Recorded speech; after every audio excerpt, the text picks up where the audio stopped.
Welcome to the Islands Christian Church podcast. Subscribe to hear a new episode every week. Thanks for joining us. All right, guys, as Jason just said, we're going to start a series through the book of James today. This is going to be 10 weeks. We're going to be in the book of James for 10 weeks. Are we excited?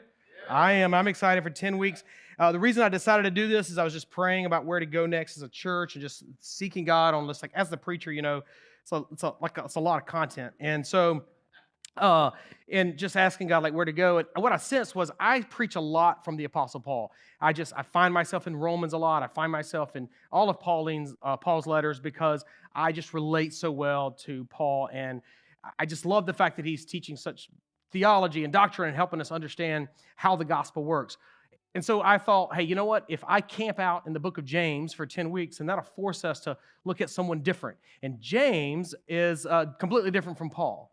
James grew up, if you don't know this, he is the half-brother of Jesus. And actually, Jesus would have known him as Jacob. Jacob would have been his name. Jesus would have called him. And James grew up in the family with Jesus. And what's interesting about James is James was not a follower of Jesus when Jesus was doing his ministry. James was actually resistant to Jesus. He thought Jesus was crazy. He's like, hey, we need to get Jesus home and get him back to where he belongs. And James didn't believe this stuff. It was after the resurrection that James decides that, oh, wait a minute, this is all real. And so I want you to think for a second, if you have a sibling, think about this. What would it take for you to call your sibling God? No. It'd be tough, right? For you. So this is James, the brother of Jesus, and he calls his sibling God. Like, what would it take? I'm telling you what it would. I have two brothers and I have two sisters. I'm going to tell you what it would take for me to call either of my brothers God. It would take me watching them die on a cross, take their last breath. It would take me watching them being put in a grave with the stone rolled in front of them, and it would take me having breakfast with them a few days later, right? It would take me talking to them and going, oh, let me check your pulse. So you're alive.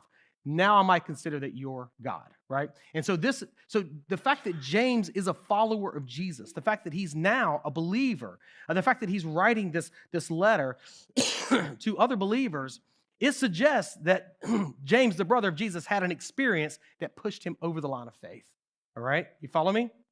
Now, the letter of James is being written primarily to Messianic Jews, people who were Jewish and who believed also that Jesus was the Son of God, that he was the Messiah.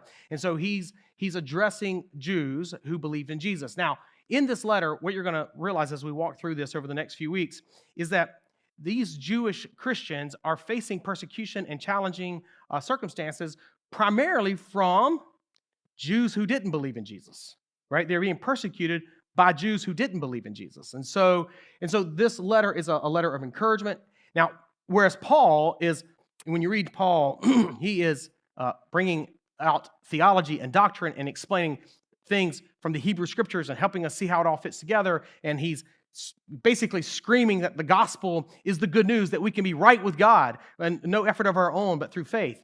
James, on the other hand, is like, yeah, we believe that. That's good stuff. But now once you believe, here's some practical ways to live once you claim to be a Jesus follower. And that's what we're going to be unpacking. And so today we're going to start with James chapter 1, verses 2 through 8. So if you have your Bibles, that's where we're going to jump in and read. And today we're talking about the idea of wisdom in trials. Wisdom in trials. So we all live through trials. We all go through tough times. We all go through hard times. But we don't always have wisdom.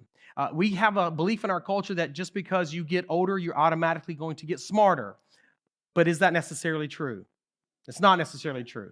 Just because you get older doesn't mean you will get smarter. Getting older, growing older, the only way you grow wiser when you grow older is based on how you respond to the circumstances you live through, how you react to the circumstances you live through. All righty, so we're going to jump into this text. So James chapter 1, we're going to read verses 2 through 8. If you want to read the whole letter today, I encourage you to do that as we jump into this series. But today we're going to look at verses 2 through 8. Here we go. Consider it pure joy, my brothers and sisters, whenever you face trials of many kinds, because you know that the testing of your faith produces perseverance. Let perseverance finish its work so that you may be mature and complete, not lacking anything. If any of you lacks wisdom, you should ask God, who gives generously to all without finding fault, and it will be given to you. But when you ask, you must believe and not doubt, because the one who doubts is like a wave of the sea, blown and tossed by the wind. That person should not expect to receive anything from the Lord. Such a person is double-minded and unstable in all they do. All righty. So here we are. We're talking about wisdom. All right. Wisdom in the midst of trials. The fact of the matter is, and Mallory alluded to this in her communion thought, is that all of us tend to go through difficult seasons of life. And I think as I've gotten older, I feel like the seasons of difficulty are longer and more regular, and the seasons of not difficulty are shorter and fewer between. Does anybody else kind of feel that way sometimes? Like there just seems to be like lots of, as you get older, there's lots of difficulty. We all go through seasons of difficulty and seasons of trials, seasons of struggles. And the tendency is to think, well, if I'm going through something hard, then God must be absent. Our hearts are programmed to think like religious people. If I do good, good things will happen to me. If I do bad, bad things will happen to me. If something bad is happening to me, then I must have done something bad. And this is kind of how our hearts are programmed to think. And I will say that the enemy, the Satan, uses that lie to manipulate us and to turn our hearts away from God and to mistrust God. But this is not what the Scripture teaches. The Scripture actually teach that trials and difficult circumstances are a part of life.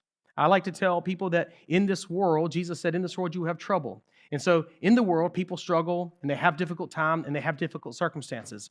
And you live in this world. Therefore, in this world, you will have trouble and difficult times and difficult circumstances. It's just the way it is.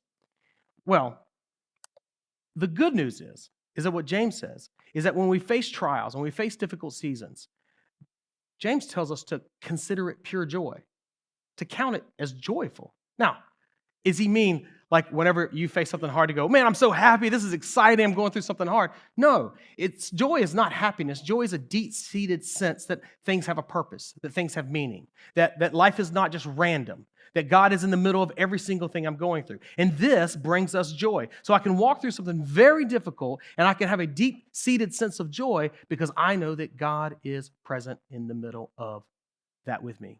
And what James goes on to explain is that you can have joy because God is using your difficult circumstance. He's using your trial. He's using your challenge to mature you, to grow you, to shape you, to change you. Recently, I was talking to a friend about me helping someone else with their challenge, helping someone else with their difficulty. And I was in the middle of this, counseling this person and helping them. And I said, it's ironic because I can see how God is forming them and shaping them through this challenge, but also just being in proximity to their challenge, just being close to them and helping them. God is also forming me and shaping me. So it's not just our difficult circumstances. It's when we're in the middle of difficult circumstances with people we love. What James says is that the testing of our faith, and do not get it sideways. When you go through difficult circumstances, it will often feel like a test. I mean, have you ever found yourself in difficult circumstances where things are going hard and you wondered, is God even real? You go, man, is this stuff even true? Is God even real? Is this really true? That is how we know that these things are a test of our faith.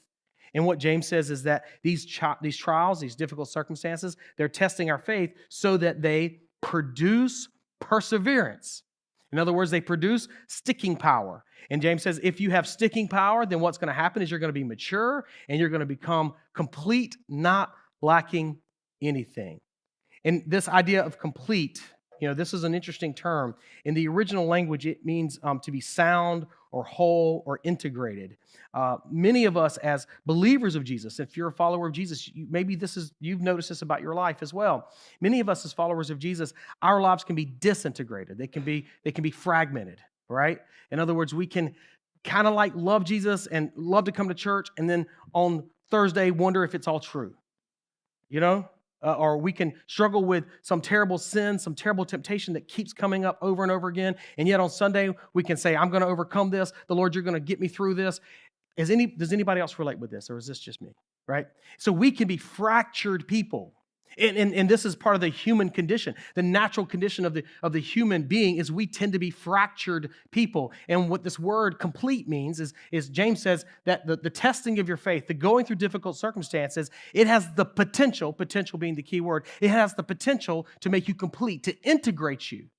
This is why if you ever met older people who have been following Jesus a long time and who have been leaning into Jesus and trusting him for a very long time, they're well up in years, you will, when you're around them, you sense that they are genuinely integrated, meaning they are the same person no matter who they're around. They are comfortable in their own skin. They are honest about who they are, and they're comfortable with being honest about who they are. Does anybody know what I'm talking about? The reason that those older people have gotten there is because they've gone through some trials. It isn't because life's been easy. It isn't because life's been a walk in the park. It's actually the opposite. It's because life's been hard and difficult and challenging. And in the middle of that, God has been using those challenges to make them an integrated person. So James says, you can count your trials as pure joy because of what they are producing in you. Your trials lead you to victory over fragmentation. And some of what fragmentation is sin acts, the action of sin. So when the Bible talks about sin, it talks about sin meaning our guilt, our sin guilt. And the cross has removed that guilt from us through the blood of Christ. Praise be to God. But the Bible also talks about the fact that we still have sin acts. We still do things, ACTS. We still do things that are outside of the will of God. Am I the only one? Is it just me? No. And some of you are like, should I confess to that? Yeah, it's good for the soul. The Bible teaches that. It's good for the soul. Yes, I still have sin acts in my life.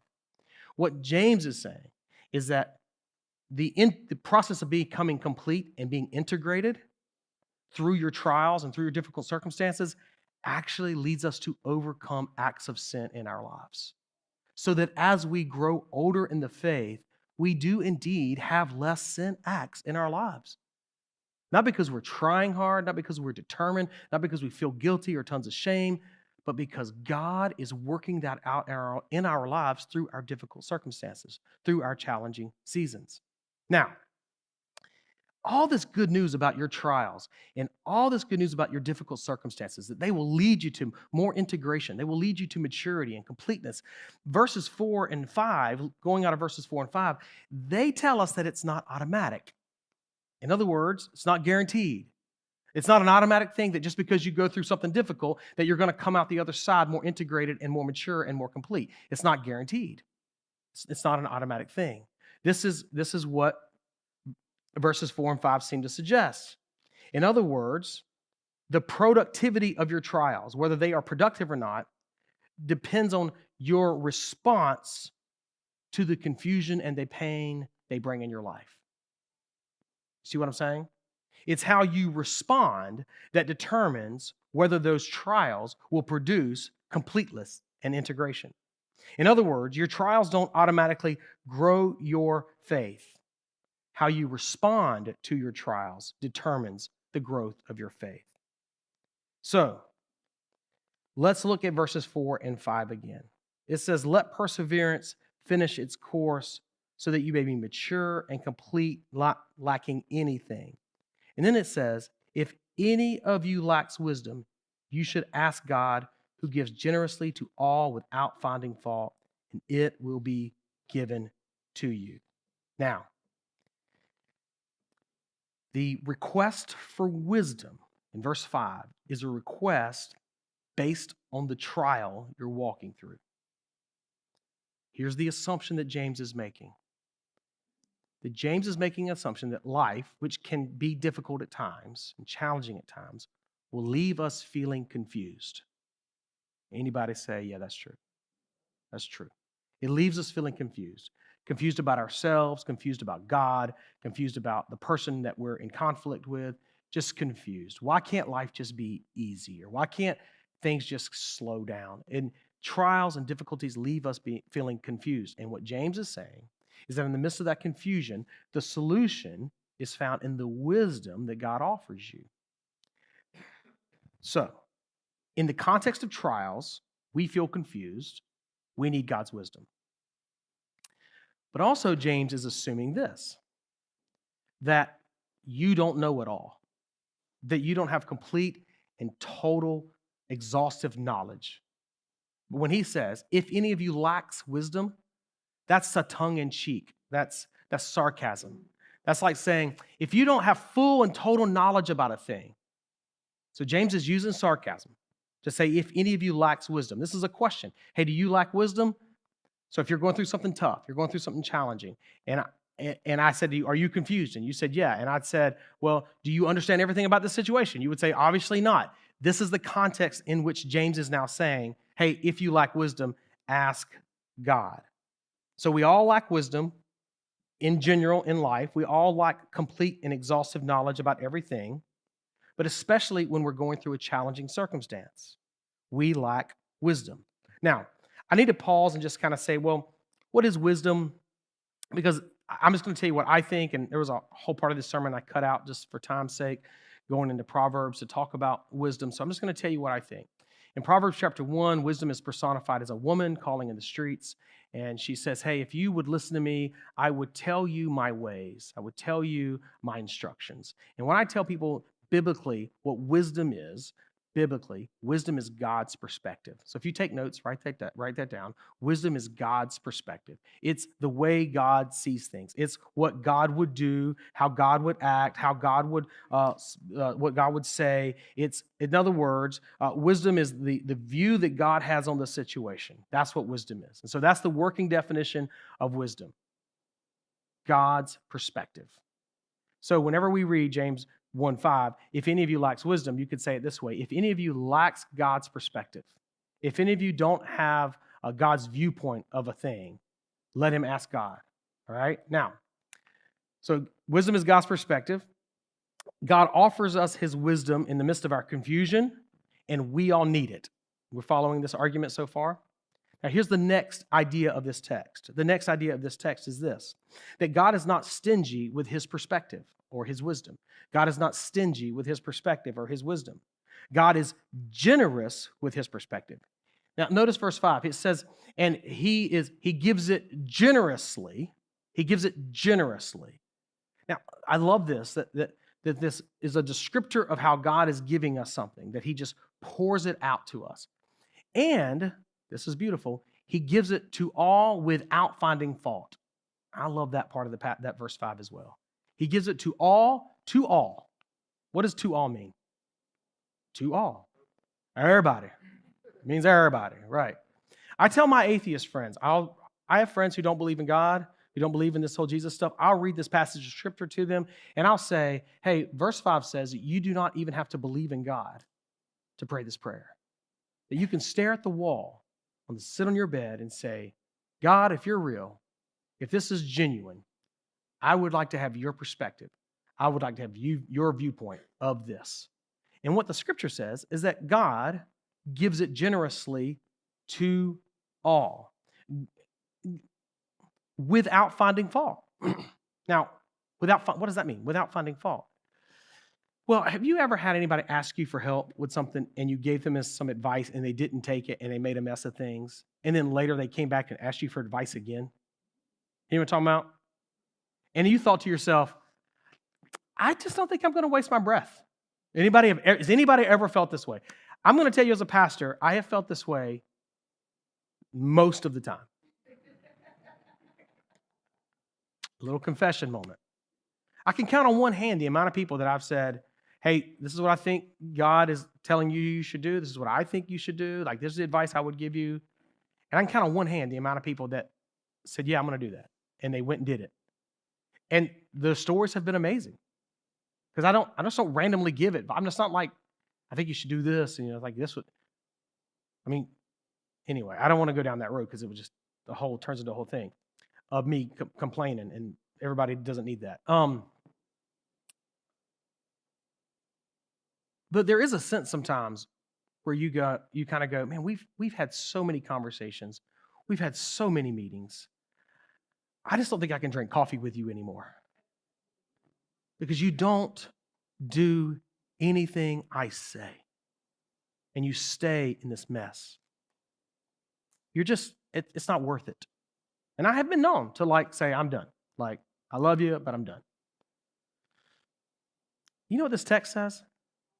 Is that God never does that with us. He gives to all without finding fault.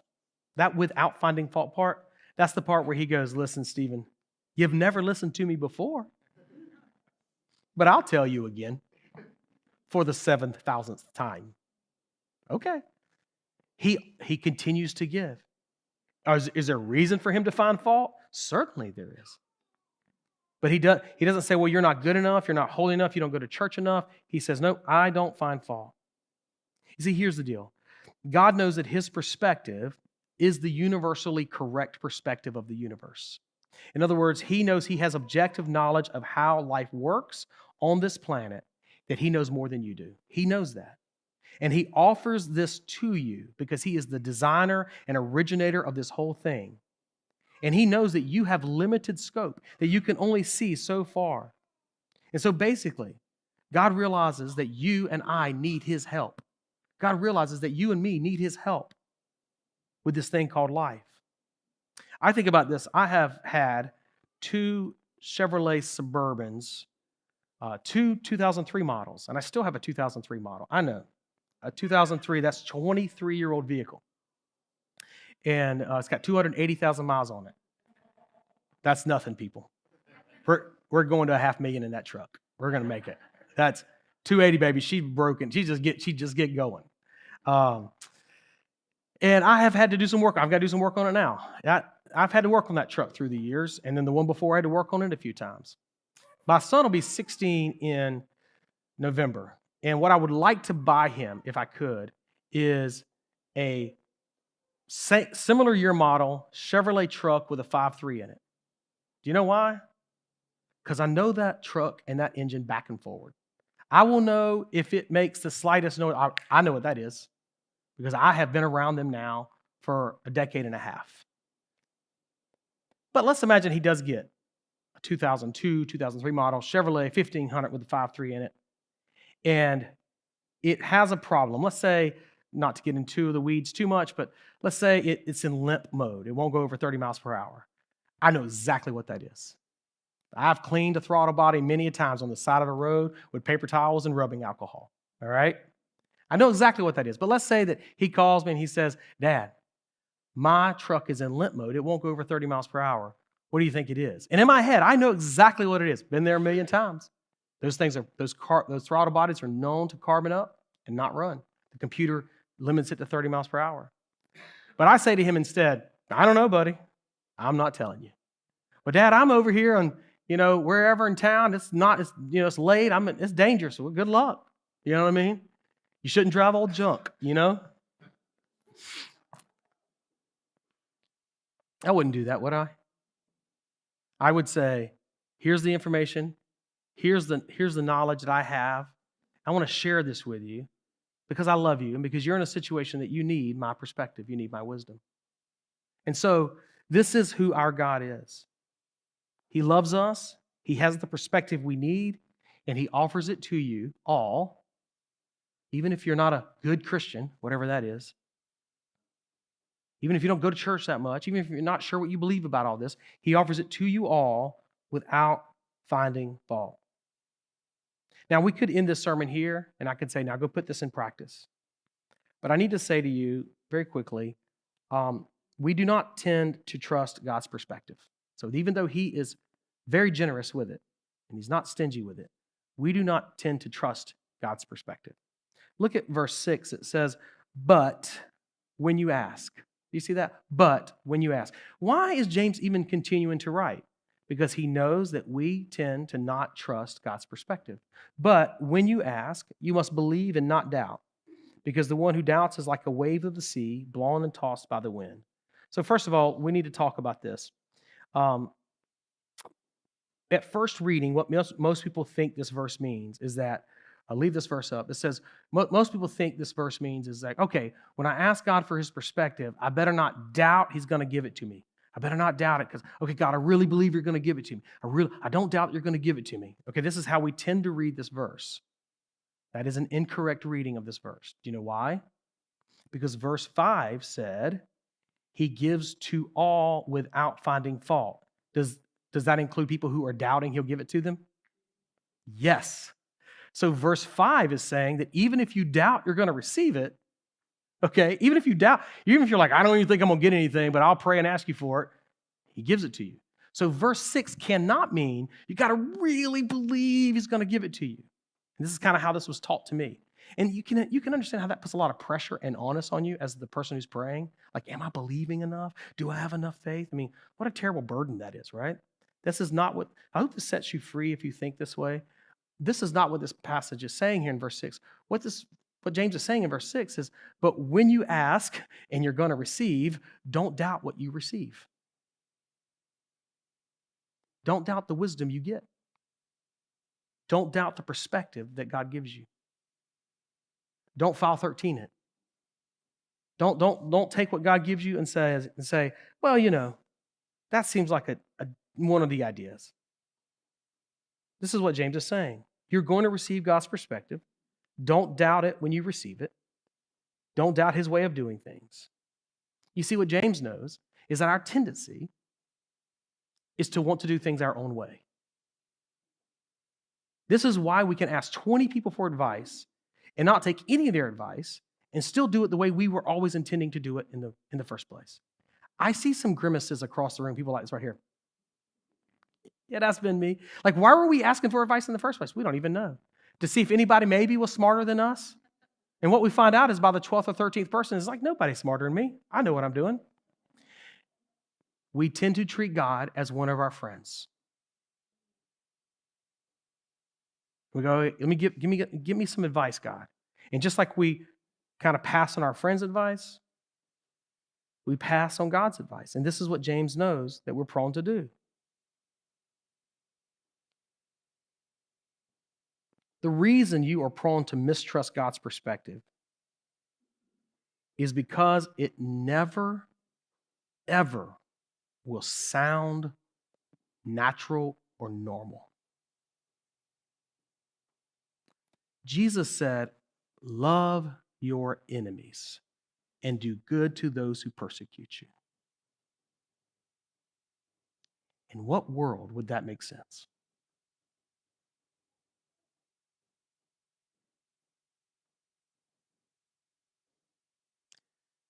God's perspective, his viewpoint, will always go against the natural inclinations of our flesh. Always. It will always go against the wisdom of this world. It will always be like something, hearing God's perspective and hearing his viewpoint will always feel like I'm going to look like a fool if I do that. People will think I'm crazy if I do that. Which is why we discount it. Which is why we take it off the table and we say, do you have anything else, God? Listen to what Isaiah says. Isaiah 55, verses 8 and 9. It says, for my thoughts are not your thoughts, neither are your ways my ways, declares the Lord. As the heavens are higher than the earth, so are my ways higher than your ways, and my thoughts than your thoughts. Now, think about this for a second. Those ways that are so much higher than ours, those thoughts that are so much higher than ours, James 1 says he offers them to us. Do you think they're going to be not exactly aligned with how the world thinks and how you would tend to think in your flesh? Of course. You see, it makes sense that we are prone to mistrust God's advice because it oftentimes doesn't make sense. Everything about our world's value system will pull you away from the direction that God would have you move and God would have you proceed. Sometimes,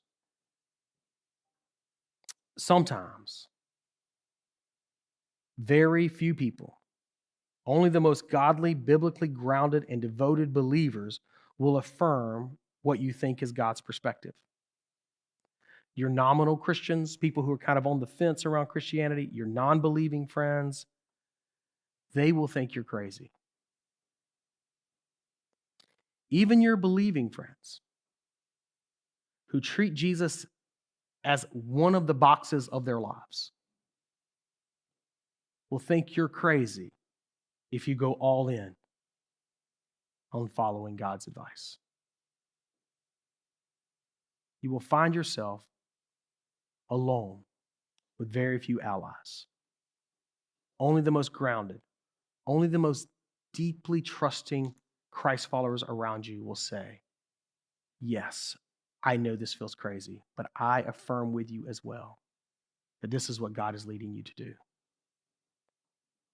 So, we all, myself included, make the choice often to doubt God's perspective. Because in those moments, my pride takes over and I decide to live my life as if God does not exist. Now, if you ask me, Stephen, do you believe God exists? Oh, yeah, I believe God's real. But I'm choosing to live these choices as if he's not real. Now, James would go on to say in verse 6 that when you and I doubt God's perspective, bad things happen. Look at verse 6 again. He says, but when you ask, you must believe and not doubt. Remember, that's not doubting the perspective that you're going to get. Don't doubt his advice. Because the one who doubts is like a wave of the sea, blown and tossed by the wind. Friend, when you go to God and you say, God, I need some advice, I need your perspective, and he offers it to you and you file 13 it, what James is simply saying is when you don't do things God's ways, your life becomes a mess. Do you need a whole sermon on that? Or can just like looking around prove that to you? Maybe your own past experience would be like, yeah, let me tell some stories. So number one, when you doubt God's perspective, bad things happen. But when you align your life with God's perspective, this is the language, when you align your life with God's perspective, when you align your life with God's viewpoint, when you say, okay, I don't really understand how this is going to work, this feels confusing and it doesn't match up with the world's values, but I'm going to align my life with God's perspective. When you align your life with God's perspective, the opposite happens. Listen to verse 8. It says, such a person who doubts, is double-minded and unstable in all they do. All right? So what James is saying is if I doubt God's perspective, I am double-minded and unstable in all that I do. I love to do this when I'm reading the Bible. I like to flip a verse over. I like to look at it in the inverse. So what I mean is this. If a person who doubts God's perspective is double-minded and unstable in all they do, then a person who trusts God's perspective and aligns their life with God's perspective is what? Single-minded and what? Stable in all they do. You see how we just flipped that? And so if you trust God's perspective, if you trust God's ways of doing things, then you have direction, you have purpose. Listen. You also are easier to be around.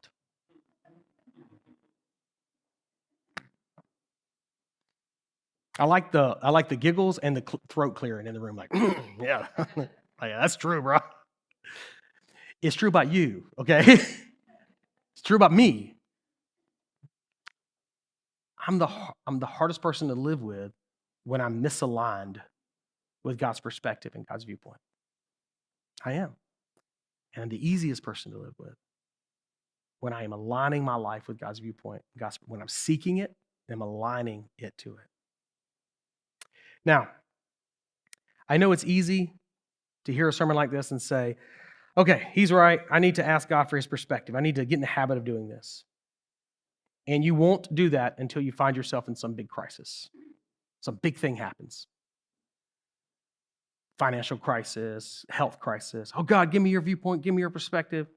The problem is you haven't trained your heart and your head to align with his viewpoint and perspective in that moment.